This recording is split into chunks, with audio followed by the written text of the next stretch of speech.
season. Gronk's coming back. Does he have a 5th Lombardi trophy in his sights? And how desperate are the Chicago Bears for a superstar quarterback? Quite desperate. Good Thursday morning, everyone. Welcome to First Things First. Jenna Wolf alongside Nick, Brandon, Kevin Wilds. Brandon, hey. You on retiring if the Bears get Russ or Deshaun, perhaps? Oh, Jets. I said Jets. J-E-T-S. Oh. Jets. That's the only way. Those 30 catches with the Jets. That's it. Wouldn't happen. All right, we'll get to that. We got to start this morning in Dallas. Swear it's official. The hard part is over. Dak officially signed his contract yesterday, richest in Cowboys history, 4 years, $160 million. Now comes the harder part. Got to show the world he's earned this deal. He's worth it. But first, he's got to show the world he's ready, and he's not rushing that process. Take a listen to what he had to say yesterday. So when I first got hurt, the one thing that I said I wasn't going to do is put a time point on it because of so many different variables and things that can come up. And so, as I say, I'm ready and I'm getting close. I feel good. You saw me walk out here. I can do a lot of things that I obviously couldn't do weeks ago and even days ago that I'm doing today. So it's hard to say that I'll be ready in this time or that time, but I'll be ready when it matters, and I'll be more than healthy and better than I was before. That's what you want to hear from your franchise quarterback. Brandon, you expect Dak to just pick up where he left off before he got hurt last year? This is a tough one. No, Jen, I don't. I mean, he'll be out there on the field. He'll take the field. He'll probably be out there some point this offseason, definitely training camp. But the thing that we don't see is when your body's altered as a professional football player, as any professional athlete, what happens to everything else? That's why we always see guys go down with an ankle and then all of a sudden the next year their knee, their hip, because the body tries to overcompensate. He should be able to get back to what his new 100% is going to be in the next couple of months. It depends, but it's all dependent on his physical therapy staff, like how these guys manage this process and take him through the next couple of weeks, the next couple of months. You heard him say it. You know, the last couple of days, I was able to progress and do something I wasn't able to do just a couple of days ago, a couple of weeks ago, a couple of months ago. So every day is important. Dak has to be patient. Dak has to be smart. That is the toughest thing for an athlete. He'll get back out there and be able to do the big stuff, but it's about the little things in recovery. Like, oh, man, all right, I just went through 40 plays, 50 plays in practice. Now my knee hurts. Now how do I balance this out? He's going to have a team around him that's going to manage this process, because as a player, you're almost like a NASCAR. That's what we compare ourselves to. In the car, if you're racing Daytona 500, you feel those bolts. If that bolt is loose, you feel the car. It's that detail. So in the professional athlete's body, like, you feel when your VMO's out. You feel when your glute is out. You feel when something isn't firing. So for that guy, he needs to be very detailed in his approach, and he'll be able to bounce back sooner than later because he has Amari, he has Gallup, he has CeeDee Lamb, he has guys he can lean on, Nick. But at the end of the day, it's going to be a process.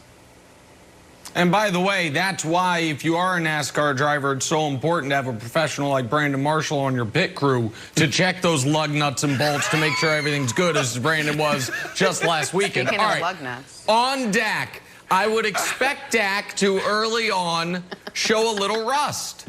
This is the longest he's gone since he redshirted at Mississippi State without playing live action football. And I imagine when he was redshirting at Mississippi State, he at least got some practice reps to where he didn't have the type of layoff that he's going to be dealing with here.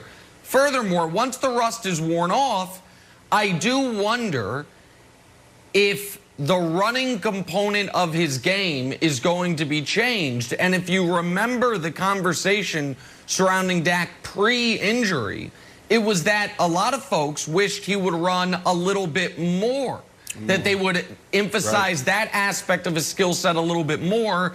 And now I think that is off the table, certainly early on, if not forever, to where not only because he just suffered the injury, but they just made such a large investment in him. They are tied to him that you need to protect that asset. I wonder if something similar could happen to Lamar at some point. If he gets a big contract and the Ravens are like, all right, now we need to protect you a little bit more. But Wilds, to me, the bigger story here is this, and I don't think this is unfair to say, Dak doesn't just need to, once he feels fully himself, pick up where he left off. Dak needs to be better than he ever has been. Because the fact of the matter is this, other than his rookie season, Dak has never demonstrated that he's a top 5 quarterback. And he needs to be in that conversation moving forward for Dak to prove his worth via the contract and for the Cowboys, the way they have built this team to work. Because and Brandon's done a really good job while illustrating how terrible the defense was last year, I don't think the defense will be as bad this coming season, but they obviously are trying to be a offense-oriented team. So Dak doesn't just need to pick up where he left off.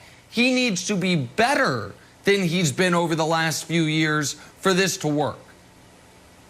So specifically, Nick, because if we can show the graphic that I had built, I thought that they paid Dak for the trajectory that he's on. But I want to go back to what you said. Like, everything's gotten better. When you say that he needs to be, he hasn't been top 10, who do you want him to leap ahead of? It feels unrealistic to be like, hey, you need to be better than Patrick Mahomes. You need to be better than Aaron Rodgers, 2 sort of all-time greats.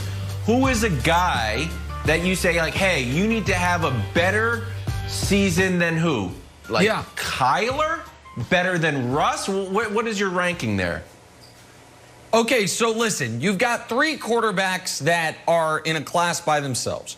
You have Mahomes, you have Rodgers, and you have Tom Brady. And so those 3 guys, put them aside. You just put those 3 guys aside. You then have Deshaun and Russ, who I think are the next guys up.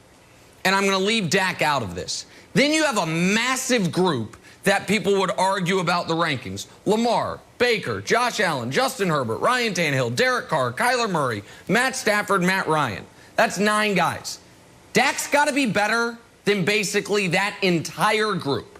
He doesn't have to be Lamar. I'm sorry, he doesn't have to be Mahomes or Rodgers or Brady, and he doesn't quite have to be Deshaun or Russ.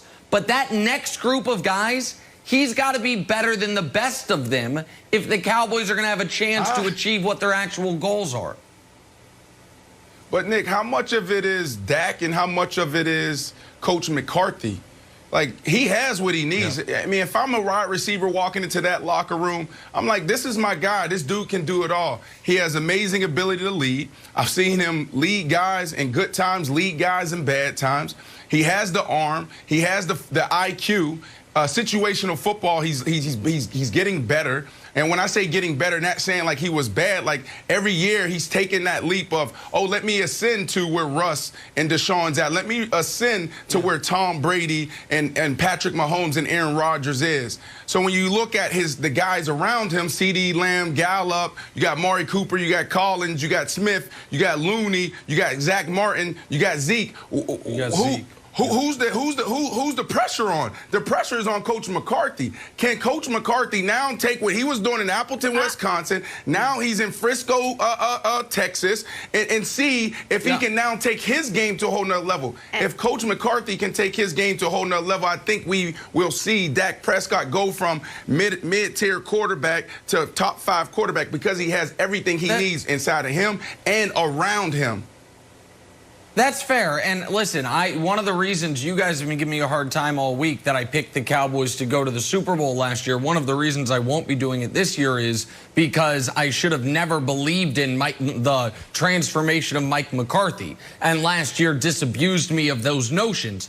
With that said, Mike McCarthy did not cause Dak Prescott in 4.5 games last year to throw 4 picks and fumble the ball 3 times.